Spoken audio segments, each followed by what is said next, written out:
instance surtout il y a la police criminelle tout ils ont déjà saisi tout ce qui est mon l'état est moko iba nenga ko sala makambo banda lobi na butu justice a saisi na instance nyonso baza déjà contrôlé maîtrisé déjà toujours sous plan de guerre mususu très efficace très fort ouais je crois les autres allés mercredi entre vendredi samedi on a déjà à Bruxelles donc tout est déjà bien bandeko oyo ya IDPS ozo sous-estimer IDPS oyo baza capable de tout faire pour s'éterniser dans le pouvoir mécanisme na bango ya lokuta ba en place pour na ko diviser diaspora heureusement de timbeli ba symptômes na bango nyonso to timbeli ba manœuvre na bango yango mo bazo kokate azo fanda pe avec courage ya koloba ke toza le seul pays na monde oyo eza na 9 voisins classe eza malamu soki tozoloba tozofinga te fo torapelaka bandeko ya IDPS tala président est ce qu'avant lokomaka ndenge wana aza na baconseiller te bapline na ye oyo bakomelaka ye bakomaki te ye moko na mayele ya classe soki oza moto oza président de république fo ozalaka même la culture est ce que oyebi te ke ezalaka te yo ya kosala biso ebela bagafu france ezoseka allemagne mboka yose ekomoseka président de la république soi-disant Jean-Marc Abundu bobosani ke mutu wana papa Tshisekedi akufa ayebi kazaka katange Jean-Marc wana akosa mowei papa ya kufa lelo tozolo aboye akufa na likamba yebi kaka tika katange moko kuna oke mulumba penda de première heure tala mbinelo basaka na mutakala makela pamba et puis boso bundala ba congolais bino oza mutakala tala ndenge siko bo samwe na miso abatu bozo kokate Congrès kosala nini parce que normalement boyebaka ke Kabundu wana c'était un infiltré de première ère déjà ça na parti politique na décision finale leo to suki wapi donc mutakana bango ese monani biso ese mona biso ezali bazokende po bakotika la suko lobata mokolo moko te Félix akotika la kubatela bino ata mokolo moko te parce que il n'est pas le garant de la constitution azana eka mutu simple ndengona a businessman na eko zambongo na ese to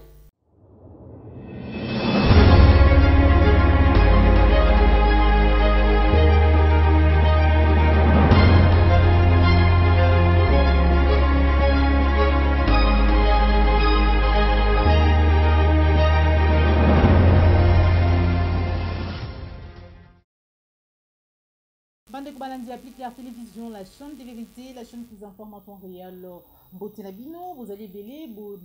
les bakou, ya kola normalement Joël, combien na numéro ya sika émission vérité de tous côtés. Oh vraiment nazali na isingo ya koyamba na lombangu mingi na nzela ya téléphone mona mboka na mbatable Choramboma depuis Paris pour être toujours vraiment réaction na ye na makomeli ndeko patriote congolais résistant combattant c'est le zino au tomoni vraiment na bilili cordon pour m'Afrique le lenge nini azalaki agressé to rejoindre réaction et belé bobengi maman Joël Kombe c'est comment qu'est-ce qui se passe pour comprendre te makambo à lire et kokende il y a pas longtemps monaki lolenge nini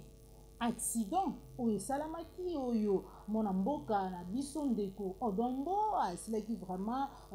kosala accident vraiment makasi ko batutaki ye na ndenge ya nsima gloire à Dieu azali na bomoi lelo patriote résistant combattant Boketua Yambo azali jusque là en détention tokolobela yango jusque là aucune solution mais lelo ekomi lisusu ndeko c'est les ino qu'est-ce qui se passe tokolobela yango na kati émission na biso mokolo mwa lelo mais tokolobela pe matali déclaration oyo Félix Antoine Tshisekedi asalaki koloba ete Congo to pe République démocratique du Congo ezali mboka oyo ezali na ba voisin na ba mboka ndinga ebele na mokili koleka ekolobisa ba kongomani tokolobela ngo na kati émission na biso mokolo mwa lelo mais tokosilisa pe na maetali insécurité alors que tozali na kati état de siège ba congolais bakokufa lelo na village Vutatolia na axe oyo ezali kosangisa Kasindi na Beni il y a eu 7 morts notamment il y a eu 7 morts na chef kapita oyo azali bongo na chef oyo azali na kati ya mboka wana na mwasi na ye bakufi heureusement que bébé azali na bomoi bakutaki te mwana moko ya moke oyo deja basilaki koboma maboti na ye tokolobela yango na kati émission na biso bekokosute na mayemata idps kondongo wana ekoleka na kati ya idps retien ya mwana mboka Tchora Mboma l'imbattable tobenga ye déjà na nzela ya telefone po tosolola na ye me kasi yambo napesa ye déjà tope nazwa ye na telefone nakobenga nakopesa matondo mingi na yo popola yongo osomisima caméra matondo na cordon opi mafuku na Joël Gonago chasseur d'image na bosani te Christian Bofati les référendums autorité morale sans oublier Jean Bébé West tokobenga déjà mwana mboka imbattable Tchora Mboma na nzela ya telefone. Allô? Allô, bonjour, moi Namboka Nambatable Tchora Mboma. Ouais, bonjour, Maman Joël Kombi, l'international journaliste Nathan Réel. Boni. Merci beaucoup, Tozali Malamu, Tobengyo vraiment na lombangu mingi, Baimboka Balui Maman Joël, Mekana Nukobenga l'imbattable, je précise bien l'imbattable Tchora Mboma. Vous allez mettre, vous allez mourir ma casse. Tout le monde est connu, c'est l'osino. Résistant, patriote, combattant, babetier. Qu'est-ce qui se passe? Résistant, Boufandi. Non, merci d'abord, Mingi Nabande Gonso Azolanda Biso, Maître Tchora Mboma, l'imbattable depuis Paris. Merci, Mingi Nabande Walanda Biso, na plus clair. Non, les alliés agression, il y a petit frère Nabiso propre, c'est les Zino. Bon, l'État a déjà saisi. Au moins, il y a une réaction parce que l'État déjà a saisi. Instance, surtout, il y a la police, criminelle, tout, ils ont déjà saisi. Donc, l'État est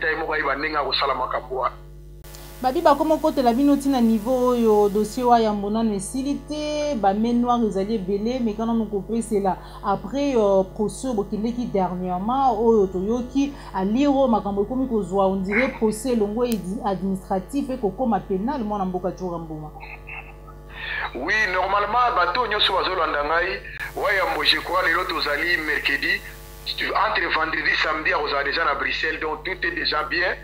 L'association Télémaki, Congolais, Télémi, on a compris ce qui est bon. Évidemment, mais nous, les gens qui m'ont cassé, il y a Félix Tshisekedi Tshilombo, même on a vu sur Moussou, on a vu Biloulouana, on a vu sur image à l'Okuta, la justice, on a vu Or, na yebite congolais oyo azana kisasa même azana poto ceux qui baye baraté il y a une convention on appelle ça convention de Genève. Convention de Genève lingolo wa mutu soka azali ngunda ya pays oyo azali akoko tambola ba pays nyonso sauf pays na ye d'origine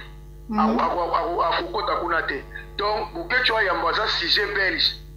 aza belge oyo azali na ngunda ya ba belge donc bazana droit ta mokolo moko te ya kozongisa ye bisika azala na pays d'origine parce qu'il y a courir danger contenu ya régime où ils en place. Par erreur, bakanisa ki bongo bandiko na biso mususu batinda ki ba élément belé et puis bandiko ça déjà propagande que soi-disant bakopesa ye 6 ans d'emprisonnement, 50 000 euros d'amende et à l'Okuta. Donc de quoi ça a libéré juge à ça lobby dossier est vide classé sans suite donc entre vendredi samedi on a déjà à Bruxelles donc bateau soit à travers la capitale la ville à Kinshasa Nyonso et puis partout dans Congo Mobimba baye bagende ko na bango wana déjà se retrouver déjà en liberté na ina semaine. Voilà. Matondo mingi na matable Tchora Mboma mais message mingi okolo bana ba congolais pourquoi parce que na vidéo makambo buto komela mona mboka c'est les zino to moni vraiment ba congolais belé kobeta sete na matali bomoko ya résistance to pe ya combat okolo banini parce que moi ko kabwana wana lelo lokole komi e ko sala keno monguna ko kabama ko zomo esika ebelé non ko kabwana eza na ngote eza makambezo ke ne normal. Bandeko oyo ya IDPS nekaka nalobaka chaque fois que bozo sous-estimer bandeko oyo baluba bozo sous-estimer IDPS oyo baza capable de tout faire pour s'éterniser na pouvoir mécanisme na bango ya lokuta batie en place mpona koluka kodiviser diaspora heureusement totimbeli basymptôme na bango nyonso totimbeli bamanœuvre na bango yango lomoni bazokoka te je crois que makambo wana ya ndeko sele nayebi ke edérange bato ebele et ça tout passe parce qu'un père de famille a outaki musala aza kozonga po akende kolukela mwana kisi na pharmacie nde akuta na agression wana. bayebisi ye liste eza molai, liste ezali molai bino nyonso moko moko. Bobanga te mama Joël Kombe kobanga te ozosolola na lembatable Tchula Mboma. Omoni soki soda civil akobangisa soda seke munduki eza lisu te. Donc bikote wana lala na yo pongi yebake ekotikala koleka te, ekotikala kozala te parce que on sait comment on fait les choses. Donc c'est comme ndenge balobaka ke soki soda na soda nde bayebaka soda malamu, mais soki soda na civil ça n'a rien à voir. Donc wana eza nango petit incident moko moke ça passe parce que l'état tazwi makambo nyonso en marche tozo continuer toujours mosala ezo continuer toujours, mais ça passe sika parce que c'est un père de famille oyo azalaka heureusement l'état oyo ya biso vrai état de droit vrai l'état banda lobi na butu justice aza saisi na bainstance nyonso yango batikaka bango kaka basala mosala na bango, mais ya koloba ke yango nde elembisa détermination ya koloba yango nde ezolembisa vitesse ya makambo. Au contraire tozwi lisusu baplan de guerre mosusu très efficace très fort parce que nzela oyo ya bitumba oyo soki tokende nango bandeko wana nde baza perdant parce que baza minorité, peuple congolais aza majorité. Sur 100% ya bapeuple congolais 80% baza na besoin de changement, moi 20% wana nde baza na besoin ya kolanda fanatisme na bango ya kimuluba na idéologie na bango. Donc 80 face na 20% bana bakozala écraser facilement. Donc ce sont des choses oyo eza nango mpo koza mosika baza déjà contrôlé maîtrisé déjà. Voilà, bakomi koutilize bato bamesana na prison, babi ndeko wana agresaki amesana mingi na prison, ata ko justice azwi makambo babi eza momesano na ye akendaka zongaka. Oui, mais c'est normal. Bon, ici, non, on peut tout faire, on peut tout utiliser. Mais l'État oya biso a appelé tout ça en France, a n'engagé mon ba l'État mosusuté. Donc, azoka makambo tout na premier degré. Donc, ça la calme, bandeko ça la calme, il y a rien, on a déjà, nous avons la carte à contrôle la situation, tout est bien. Matondo mingi mwana mboka Tchora Mboma Lembatable depuis Paris, tolobela mai matali mboka na biso République démocratique du Congo. État de siège déjà toke na 3e semaine, mais na ngambu ya Beni bandeko ba kufi lisusu lelo 7 personnes ba kufi, état de siège ezali en cours. Au moni makambo na solo bana bosa ngo ebisa information à part on sur na problème ya ndeko na biso odon asala ki maman accident maman accident vraiment camion munene tout aki na sima na autoroute donc azaki vraiment na coma mais siko ça va zoloba azo sala nyoso tout donc état de siège na sina lobaki na bino eza lokuta maman to ebisa ki Félix Tshisekedi mutu wana et puis aza maladi makasi akweya wa deux fois tango yao. Donc, akwai deux fois mais biso tomoni te bino ka mutu bomoni bakolinga kolakisa bino yango te bongo na lobi élection ya volcanique ya Goma ezosalama na Goma monde entier na batelevizio so bazolakisa RTNT bazolakisa makambo mwasi na mobali ndenge bakozala yo moni TV wana eza malamu mboka eza na problème télévision ezwi makambo ya mwasi na mobali nde ezolakisa me anatanda mokili mbezolo bale meme likambo ya mboka na bino yo oza koluka Congo RTNT elakisa bino makambo ndenge wana mama Joël si bato baza na kisasa baza lokola baza baesclave na kati ya Congo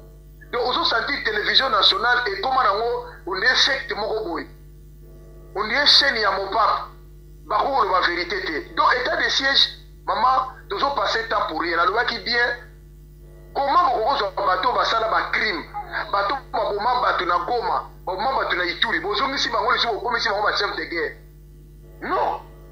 mutu oyo wana botindi kuna na Goma komona effacer le tableau bato babosani te ye mutu aboma bato na Goma wana aboma bato ebele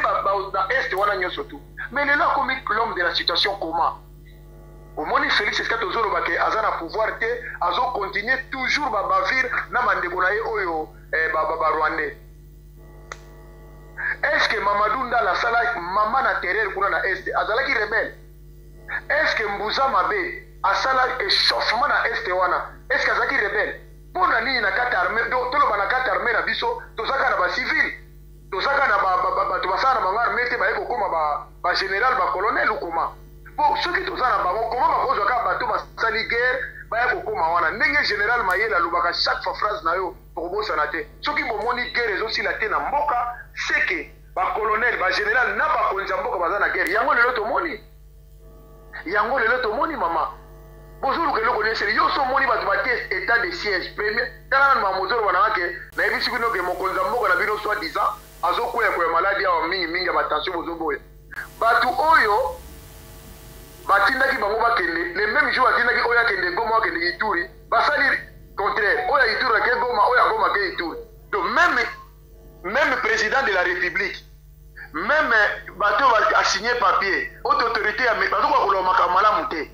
Donc bon s'attendre un état de siège wana te yango biso to boyaki yango to lingi yango ata mokolo moko te l'état de siège à lokuta wana et ça état de siège au Félix ayer sous qu'on négocier yo zo le état de siège au côté sous armée étrangère pour nani armée étrangère et ya ko sala ni na mboka na biso yo muto lobi soit disant dans état de siège na lobaki to za na besoin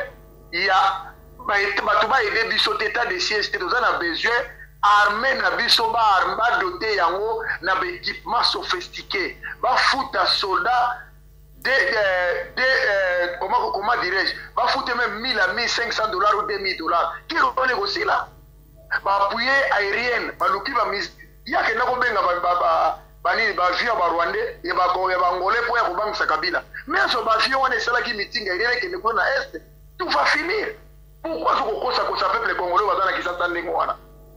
voilà et puis Dédé ouais malobombo kayo Dédé ndenge tozoloba awa état de siège wana ezosalama botala makambo de kakuna mama eza astros yo ndimi mpena onome soi-disant gouverneur ya soldat mais basoldat bakoti babomi lisuku ya peuple congolais wana est ce que ozomona yango eza na sens tozotyala boye na France awa Macron atie état de siège par exemple na Lille amona bato azokufa kaka sika ayebi likambo azosala bazokosa peuple congolais peuple congolais faut se prendre en charge à autodéfense na ye Félix akotika la combattre la bino ta mokolo moko te parce que il n'est pas le garant de la constitution azana eka mutu simple nengona a businessman ayeko zambongo na ye c'est tout Mon ambo kalemba tabe churamboma pour finir moto ekopela na IDPS olobaka to pe olobaka très souvent olobi Kabila sala biso bolamu ya kotombola jupe to pe robe ya IDPS to mona lolenge nini IDPS azalaki mutakala mais kasi lelo na IDPS kondongwa na ba vérité ko bima IDPS ça ne va pas Jean-Marc Kabunda na Kabuya bakolinga kotika IDPS te balobi esengeli bakende na congrès pourquoi parce que bango mibale ba profiter na o babengi gestion bapesaki bango na ngonga moko ya 2 semaines en attendant makambo nyonso efanda bakende na congrès babize na oyo etali ngonga oyo esengelaki bagérer IDPS. Maman avant kende kuna merci mingi pour la question IDPS na kozonga donc na ina lo balikamo awa lelo awa si on est salami volcanique oui que tu perds depuis de 15 personnes oui bakufi wana loge bandako bate yo moni ata RTNT balobi makamane wana yo moni ata congolais moko azolo batali kamane wana est-ce que ata phrase moko ya Félix Tshisekedi tilo mbalo bakeno a décrété ne fisque journée moko ya deuil national pona ba sinistre na biso wana est-ce que moni yango esalami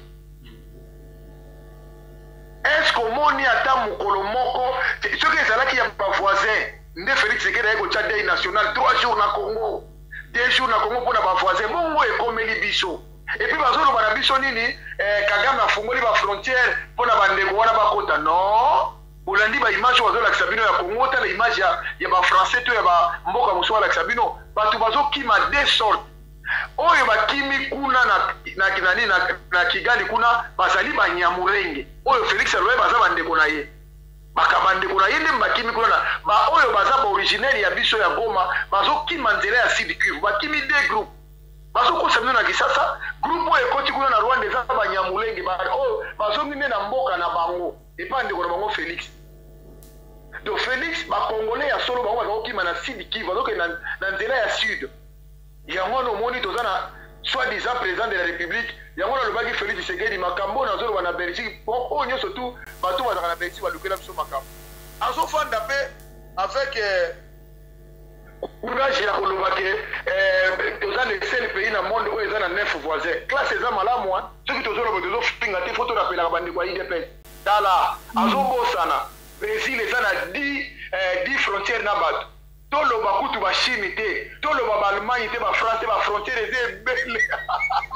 abeta imbatable tsoka mboma abetaki libaku munoko mpe kobeta libaku ayebi te président de la république avant loba azalaka na baconseiller mama Joël nalingaka te bino bokotelaka moto oyo boye nazoyesa bino moto oyo aza ndoki tala président tala estce avant loba makambo ndenge wana aza na baconseiller te baplime na ye oyo bakomelaka ye bakomaki te ye moko na mayele ya classe soki oza moto oza président de la république fo ozalaka meme la culture estce oyebi te ke ezalaka te yo ekosala biso ebela bagafu france ezoseka allemagne mboka nyonso ekomoseka président de la république soi disant donc nazoyesa bino lelo toza na baproblème ni kodécréte deuil national ni même ata na rtnc bazwa ta moko ya koloba non mais mboka nini oyo tozongi sikoyo na likambo ya idps mama nayebaka na bino bapati omoni idps wana ezalaki nango lokola moto alataka liputa me na kati aza motakala kaka ntango babendi liputa boye mama na ngai ye tala ndenge tomoni makambo tokomona te epuis chose nango grave olatele matin na motakala wana azokima bagafe ebele Jean-Marc Abundu bobosani ke mutu wana papa Tshisekedi akufa ayebi kazaka katange Jean-Marc wana akosa mowei papa ya kufa lelo tozolo aboye akufa na likambo ayebi kaka tika katange moko kuna oke mulumba penda de première heure tala mbinelo mwana na mususu secrétaire à parti na bango wana azokuteka ba essence na zaki Kadhafi oya secrétaire à parti mama bongo siko yebisanga bokosuka wapi. Donc IDPS lelo merci pena na Félix na Kabila Kabila aza mabe na ye mais nega la bendeli biso liputa na pantalon na teko bona mutakala IDPS lelo basa kana mutakala makela pamba et puis boso bunda na ba congolais bino oza mutakala tala ningi siko bo samwe na miso bato bozo kokate congrès ko sala nini parce que normalement boye bagate Kabundu wana c'était un infiltré de première ère déjà ça na parti politique na décision finale. Donc nenga zana zo créer ye muta kwambriye baluba wana nyoso zo mona Kabundu wana na secrétaire wana biso kutu makana woto kokota te ba sili sango tango tolobaki na bango bokoza la bobundi 37 ans d'élite osaka na sainteté mbe mosiko komi na pouvoir bozo ko na sainteté nzoka nde bazolia mbwa makasi bazomela baliamba makasi mama Joël Kombe aloba banda kofinga batu nyoso tala lelo place suki. Après avoir kofinga batu nyonso après avoir kotraité batu nyonso ne balingi to suki wapi leo to suki wapi donc mutakana bango ese monani biso ese mona biso ezali bazokende on va kotika la suko lobata mukolo moko te. Merci beaucoup mon mboka Imbattable Tsoramboma depuis Paris. Vous allez qui vraiment nesingo ya kuzwa mukolo mwalelo pour tout vraiment makanisi na yo en rapport na Matali Mboka message na yo na ba patriote ba résistant ba congolais nyonso ba bazili ba ku ya kolanda yo. Non, base a toujours serein, base a toujours espoir. Congo na biso kobonga, Congo na biso kozala toujours bien. Na ina seka moke, mwana mutu moko boya ya américain yekolo makama loi ya papa zala boye soki papa faut zala 100% congolais. Mais garçon na za aventurier. Mais garçon na zala pe candidat ya président de la République yete. Oui, azalaka. La présidentielle. Abima l'échec Gabriel Moka kuta lekaki ya Gabi alekaki na bavoix. Mais c'est l'échec. Bon, sikoto so la boy. Félix Tshisekedi bana na yenyo surtout. Ye moka loba na télévision baza ba belge. Sikoto que un jour waliba ya koza. Ozomona te mutazolo makamutu les normal te. Aba non na président de la République na ye bana nyo so moni baza na kisasa na congolais à ce sont des belges. Sikoyo. Bo yebisanga lobi sort na bango kozala nini? Biso moko toboti bana awa na France bana baza ba français na ba française mais eza loi moko lukuta nyonso tu wana pona ko ambrier peuple congolais to kobenga na bango tina suka peuple congolais parole eza d'espoir que bazala toujours tête haute bitumba et je continue toujours tozoke na bato basi basuki ta bango oui bien za la basuki to si domoni soko somoni mutakala ndoki ya pombo alisute yo somoni lokola soko na quartier somo mutakoi mutakala pombo alisute apombo alisute batakindo kibayebi. Donc Félix ne doit se candier mutakala na IDPS botomoni yango boy. Basa so likamba osala te. Basili force. Donc ndenge zawana fuba longwa mboka na biso nzamba kotindela biso homme providentiel. donc mpona kolakisa ke espoir ezali toujours tokoloba te espoir ezali un jour congolais kolongwana kolela wana un jour congolais kozongela souveraineté na ye mpe bomboto na ye place na ye na mokili moma ndenge tozali malgré Félix Tshisekedi Tshilombo oyo monsieur Jonas mikolo komone koyo monsieur Jonas mikolo obenge Jonas likambo nini yango ochange kombo monsieur Jonas monsieur Jonas Tshilombo pourquoi monsieur Jonas Tshilombo na Bible eza na mutu moko mona ye Jonas nzambe atindi yake noteya na Ninive ye akimi nzambe ake na nzela ya Tarsis abandi kokenda koti na kati ya masuwa bakomersa bato bazalaki na kati ya masuwa biloko bato ezalaki na kati bakotika na kati ya mere boye bamona mupepe bandi bato bakomi olela mutu ya mutu azolela na ndenge na ye ngai ye tokokufa bazwi biloko ya bato bakomersa babwaki bato babwaki babiloko bavivre mpo kaka barendre bato ezala léger nzoka nde monsieur Tshilombo Jonas alalaki na ye wana ntango bato bazolela mais yo ndenge nini Congo ezokende mabe tout va mal courant eza te mai eza te bato nyonso bazolela yo ofandi nye boye ndenge nini ayesi bangabi te soki abozwi ngai bobwaki ngai na mai makambo nyonso esili loti tozoganga awa bino na idps bozokomprendre te ke ye ça ne va pas ntango kaka bazwaki Jonas babwaki ye na mai babi mai ese calme masu eketi place eza kokende yango wana omoni congolais nyonso fayebake monsieur Jonas fo kobwaka ye na mai mpo Congo ekekole Congo ekende ntango kobwaka ye na mai na bato ya idps na baluba nyonso na mai comme ça Congo ekekole c'est à partir d'aujourd'hui c'est monsieur Jonas Tshilombo achangé kombo oui merci Jonas Tshilombo. Merci beaucoup l'ambatable Tshilombo Matu commune cette émission na biso matondo mingi pour opesa biso ngonga osola na yo. Merci na yo maman Joël Kombe continue mosala na yo tozolanda yo de à la loupe eloko moko ezaki biso na bango kaka boye tina suka tokolakisa bango ke eloko moyibi esuka kaka na moyibi tongo ya maseki ebungaka mpe na maseki Félix Tshisekedi zwala no traitement parce que nzoto ezokoya koya mingi c'est mpeza koyaka koyaka boye te c'est pas bien mokomiso kokoya mpe libela toyebi ke santé eza malamu te mais bongisana no nzoto loyo kolukaka mindondo merci. Merci beaucoup l'ambatable Tshilombo Bandeko Balandi à Pulper Télévision, la chaîne de vérité, la chaîne qui vous informe à temps réel, surtout la réinformation. Vous allez qui ne s'engo molelo ya kosolwa na mona mboka l'ambatable Tshilombo depuis Paris pour toujours vraiment makanisnaye en tant que patriote résistant combattant ou ya kotombola mongo na ye ko bunda pona mboka na ye démocratique du Congo ndeto kabwani awa ce que c'était la émission au liker yango pe partager yango ce que ezala ki mbala liboso olanda maman Joël Kombe ko bosa na te ko s'abonner na kati la chaîne de vérité merci na papa la yombo to ki sima caméra merci na cordon ki mafuku na Jacques Makabu na papa Lambia imotema madame Ruth Biayi na bosa ni papa Alphonse Sala ndeko Dominique Sanalo papa Laurent Bongonza sans toutefois oublier Félix Mbatika Moma Boko Banque pe Jacques Makabu au revoir.